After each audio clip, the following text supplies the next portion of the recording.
Orang beriman ini merindukan bahwasanya kegelapan malam yang sunyi itu adalah sesuatu hal yang membuat kita khusyuk, membuat kita nikmat untuk beribadah kepada Allah Subhanahu wa Ta'ala. Dan ciri-ciri orang yang sudah merasakan nikmatnya ibadah itu adalah dia nggak bakal meninggalkan. Contohnya ada orang yang suka misal makan makan ikan. Dia favoritnya makan ikan. Ketika ada ikan ya dia makan gitu. Dia makan karena dia suka. Dan kemudian kalau nggak ada ikan, kemudian dia lagi pengen, dia beli ikan supaya dia makan. Ada orang suka kopi. Kopi itu diminum bagi dia nikmatnya luar biasa. Maka dia kalau ada kopi dia kopi. Dan kalau dia nggak ada kopi dia cari kopi sehingga dia bisa minum kopi. Se-effort itu seberjuang itu orang-orang yang pengagum kopi sampai dia keluar kota, sampai dia keluar negeri bahkan pengen merasakan nikmatnya kopi itu. Adapun hamba Allah yang sudah diberikan kenikmatan ibadah, dia bakal se-effort mungkin, bakal seberjuang mungkin, bakal sekuat tenaga mungkin untuk merasakan ibadah itu. Kita lihat yang baru-baru ini adalah orang-orang di Palestina.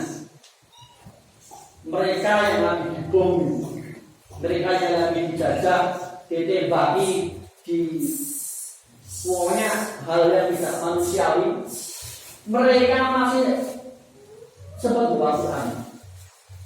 Bahkan banyak beredar foto-foto anak kecil di bawah reruntuhan bangunan, di bawah selangnya habis dibom dan sebagainya. Mereka masih berteguh dengan Al-Qur'annya. Karena apa? Nikmatnya membaca Quran sudah tidak ada gantinya seperti itu. Maka hal inilah yang menjadikan kita itu tidak rela untuk tidak ibadah.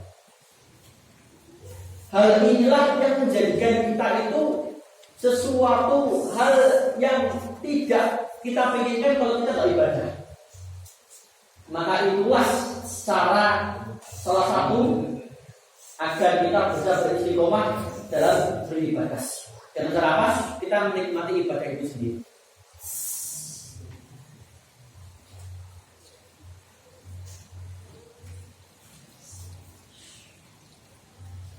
Kita memasuki yang pertama, tanda-tanda seseorang itu husnul khotimah.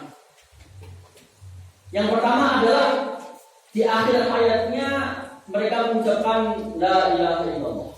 Dalam sebuah hadis, maka akhiru kalami la ilaha illallah dakhala jannah. Barang siapa yang akhir perkataannya dalam hidupnya adalah la ilaha illallah dakhala jannah, maka dia akan masuk surga. Kata la ilaha illallah bukan sekedar kata, bukan sekedar kalimat. Mungkin Bapak Ibu sekalian, ini pembahasannya di akidah dulu. Di sini terkepanjangan itu. Sini terkepanjangan. Bahwasanya dari lahir kita sampai akhir hayat kita itu adalah la ilaha illallah yang kita bisa. Lalu bagaimana caranya agar akhir hayat kita mengucapkan la ilaha illallah? Yaitu dengan cara kita terus-terusan berzikir afdhalul dzikri fa'lam annahu la ilaha illallah. Maka kalau orang ahli itu mereka merutinkan habis sholat itu la ilaha illallah, la ilaha illallah, supaya apa?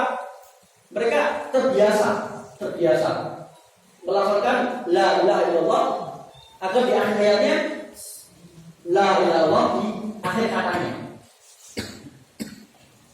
Jadi kita bisa mencontoh dari mereka, mencontoh dari nahdien bahwasanya habis sholat itu ya mereka ada merutinkan la ilaha illallah, la ilaha illallah, agar lisan kita itu bisa terbiasa dengan kalimat la ilaha illallah dalam akhir hayat kita. Bukan hanya lafal saja yang harus kita biasakan, namun makna la ilaha illallah harus tertancap di hati kita, sehingga hati kita pun juga mudah melafalkan la ilaha illallah. Ketika hati tidak sinkron dengan la ilaha illallah, namun mulut kita kok ingin la ilaha illallah, itu gak bakal bisa. Karena yang menggerakkan mulut kita adalah hati. Yang menggerakkan semua tubuh kita adalah hati. Jika hati kita tidak la ilaha illallah, maka apapun tidak la ilaha illallah.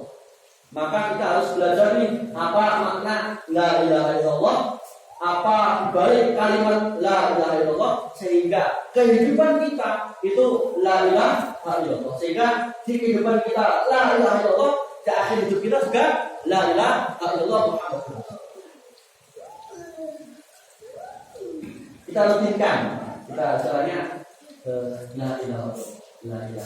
Sambil dihayati maknanya, dihayati kalimatnya dan sebagainya.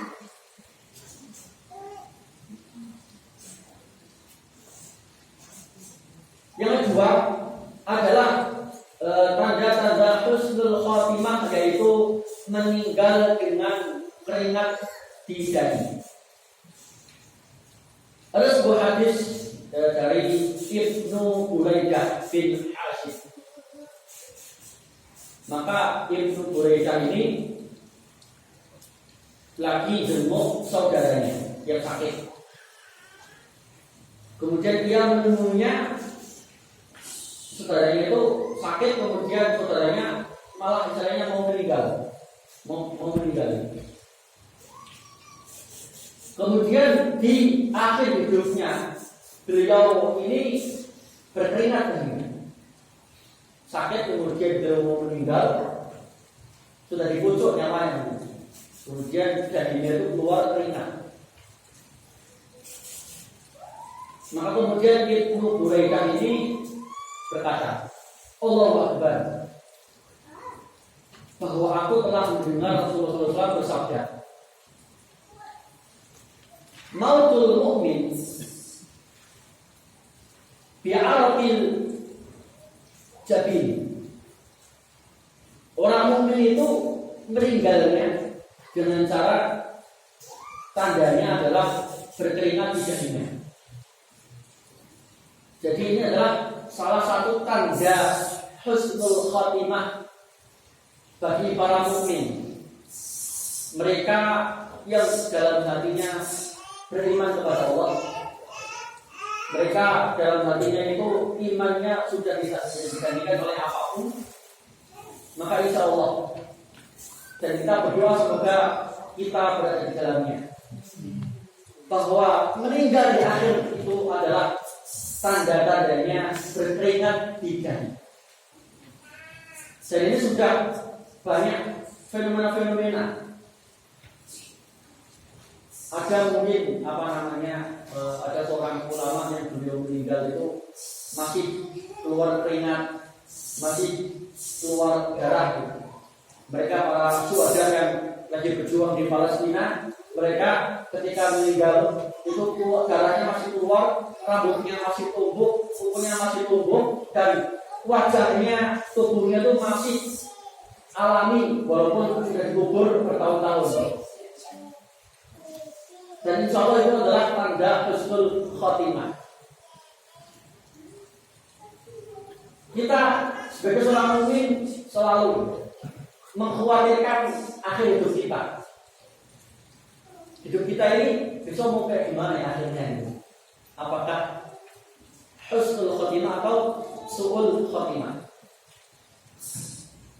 Kita berkhawatir itu adalah tanda kepedulian kita dengan diri kita, dan kita takut sama Allah agar tidak menjadi su'ul khotimah.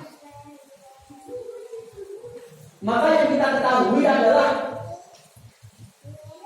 kita sebagai seorang mukmin sebisa mungkin, sekuat tenaga mungkin, agar kita itu terhindar dari sikap-sikap setan yang menjadikan diri kita tidak istiqomah di jalan Allah,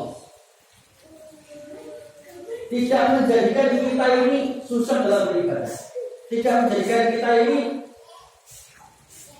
menjadi hamba yang tidak takut akan su'ul khotimah, tidak memikirkan kematian kita nantinya.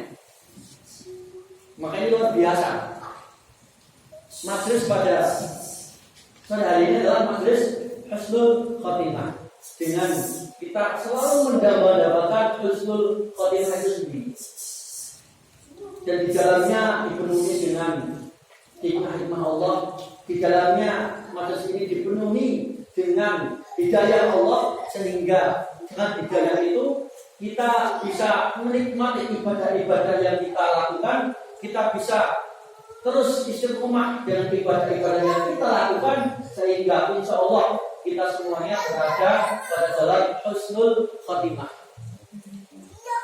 Mungkin ketika nanti di surga, panjenengan semua nggak melihat saya gitu, maka cari saya, tarik ke surga. Agama harga ini, tarik ke surga.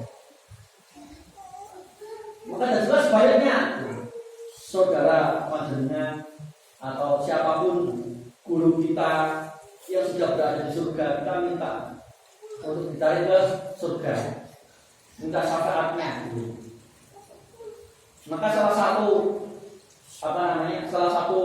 cara kita untuk masuk surga itu kan kita diberi syafaat sama orang-orang soleh, apalagi diberi syafaat sama Rasulullah SAW.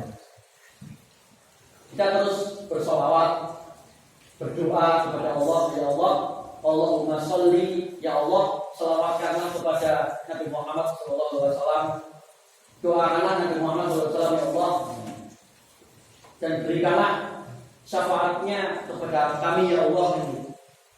Karena syafaat itu adalah salah satu penolong kita di surga ketika kita mempunyai banyak kesalahan dan dosa. Hidup kita banyak salah, banyak dosa, namun qadarullah kita mempunyai syafaat di surga, ya kita tertolong di surga. Kita diberikan syafaat itu, masya Allah, luar biasa, luar biasa. Nah, kita berdoa, siapapun orang-orang yang bisa memberikan syafaat kepada kita, berikanlah syafaat kepada beliau, termasuk Nabi Muhammad SAW. Anak-anak panjenengan yang panjenengan jadikan menjadi anak yang soleh dan solehah, menjadi syafaat nanti di akhirat. Cucu panjenengan, guru-guru panjenengan, dan kita semuanya, maka kita menanti syafaatnya ketika mereka sudah di surga. Kemudian kita belum, maka kita minta syafaat. Kita minta syafaat sama Rasulullah, kita minta syafaat sama orang-orang soleh, sehingga kita terselamatkan. Maka itu tanda yang kedua. Tanda yang ketiga yaitu meninggal pada malam Jumat atau di siang hari Jumat. Berdasarkan sabda Nabi Muhammad SAW, "Ma min muslim yamutu yawmal Jum'ah aw lailah Jum'ah illa waqahu Allahu fitnatal qabr."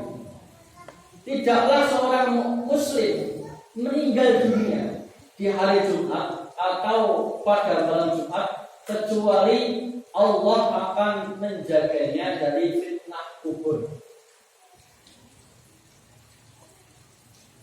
Sebelum kita memasuki dunia alam pada mahsyar, sebelum kita memasuki mizan, sebelum kita memasuki surga, maka kita akan memasuki alam barzakh terlebih dahulu. Maka di situ disebutkan, diceritakan bahwasannya di alam barzakh dan di kubur nanti kita akan diperlihatkan tempat tinggal kita kelak. Contohnya, kita adalah calon penduduk surga. Amin. Kita adalah calon penduduk surga Firdaus, yang mana di alam barzakh nanti Allah Subhanahu wa taala akan memperlihatkan sekeping atau sekecil kenikmatan surga kepada kita ketika kita di alam barzakh. Adapun manusia yang mereka berada pada neraka nantinya, yang mereka berada pada jahanam nantinya, di alam barzakh mereka akan diperlihatkan neraka, sehingga mereka yang di alam barzakh melihat neraka itu, mereka mengatakan, ya Allah, lamakanlah saya di sini ya Allah, saya gak pengen masuk ke itu ya Allah. Dan juga sebaliknya, ketika ada orang yang ahli surga, penduduk surga nantinya diperlihatkan sekeping kenikmatan dunia, sekeping kenikmatan surga, maka orang itu akan berdoa, akan mengatakan kepada Allah, ya Allah, percepatkanlah saya di sini ya Allah, saya ingin cepat-cepat merasakan kenikmatan itu ya Allah. Maka ketika orang itu meninggal dalam hari Jumat atau malam Jumat, dia tidak diperlihatkan siksa kubur. Dia tidak diperlihatkan neraka. Karena ya mungkin insya Allah kita semua berada di dalamnya. Mereka adalah di surga. Ada hadis yang panjang. Maka Rasulullah bersabda, barang siapa yang senang bertemu dengan Allah, maka Allah senang bertemu dengannya. Dan barang siapa tidak senang bertemu dengan Allah, maka Allah tidak senang bertemu dengannya juga. Saya bacakan Arabnya dulu ya. Mahabba liqa Allah, tahabba Allah liqa'ahu. Wa man kariha liqa Allah, kariha Allah liqa'ahu. Maka kemudian para sahabat bertanya, wahai Rasulullah, kami semua tidak menyukai kematian Rasulullah.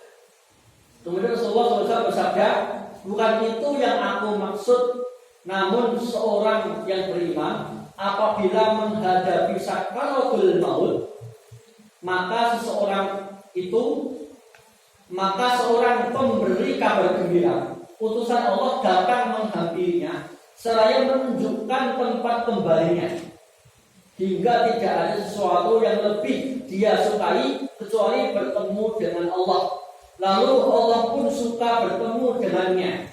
Adapun orang-orang yang berbuat dosa atau orang kafir, apabila telah menghadapi sakaratul maut, maka datang seseorang dengan menunjukkan tempat kembalinya yang buruk atau apa yang akan dijumpainya berupa keburukan. Maka itu membuatnya tidak suka bertemu Allah, hingga Allah pun tidak suka bertemu dengannya.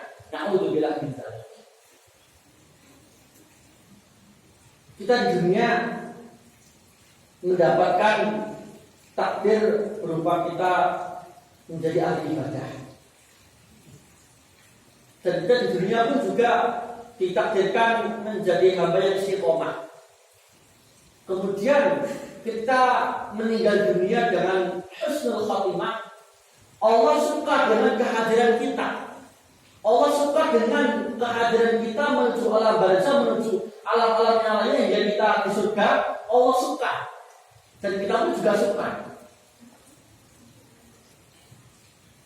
Maka orang kafir yang mereka berbuat dosa, mereka tidak kenal Allah, mereka tidak mau menyembah Allah, mereka di akhir hidupnya itu mereka akan diberikan penglihatan neraka oleh Allah, kemudian dia tidak suka sama Allah, dan Allah pun tidak suka sama dia. Maka inilah hubbullah.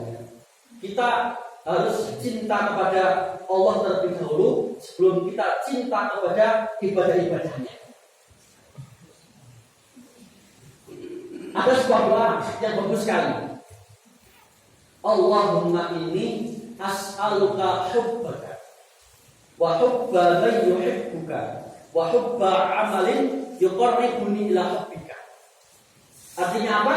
Allahumma inni as'aluka hubbaka. Ya Allah, saya memohon kepadamu cintamu ya Allah. Wa hubba man yuhibbuka. Dan ya Allah, saya memohon kepadamu cintai orang yang mencintaimu ya Allah. Wa hubba amalin yuqarribuni ila hubbika. Ya Allah, dan aku memohon kepadamu agar saya cinta kepada amalan yang mendekatkan cintaku kepadaku ya Allah. Itu doa luar biasa. Jadi kita mendapatkan cintanya Allah, kita mendapatkan cintanya orang yang mencintai Allah, dan kita cinta kepada ibadah yang mendatangkan cintanya Allah kepada kita. Allahumma inni as'aluka hubbaka wa hubba man yuhibbuka wa hubba amalin yuqarribuni ila hubbika.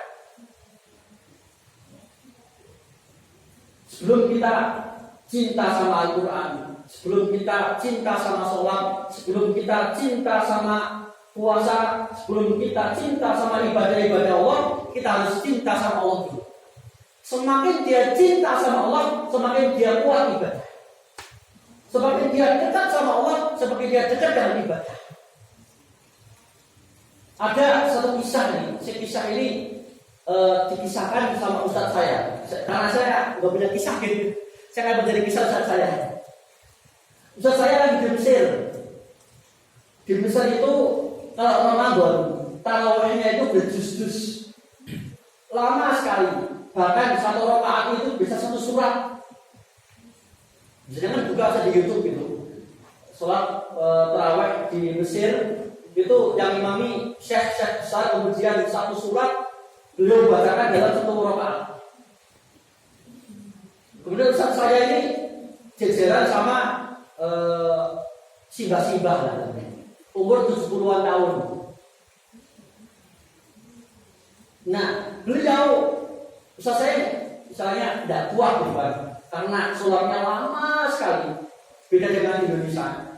Satu surat dibaca full, kemudian tidak kuat dan simbah-simbah ini kuat. Kemudian ketika selesai sholat,